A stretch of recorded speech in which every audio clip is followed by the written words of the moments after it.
southeastern DeKalb County in north-central Illinois, northwestern Kane County in northeastern Illinois, until 7:15 p.m.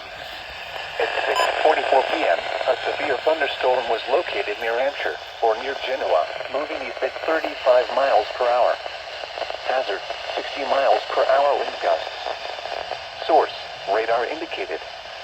Impact, expects damage to roof, siding, and trees. Locations impacted include Elgin, DeKalb, Carpentersville, Hunley, Sycamore, Campton Hills, Genoa, Kingree Grove, Gilberts, Hampshire, Elburn, Lily Lake, Burlington, and Virgil. Remain alert for a possible tornado. Tornadoes can develop quickly from severe thunderstorms. If you spot a tornado, go at once into the basement or small central room in a sturdy structure.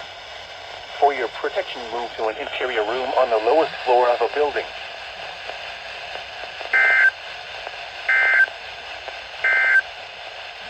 This is NOAA's Weather Radio KZ.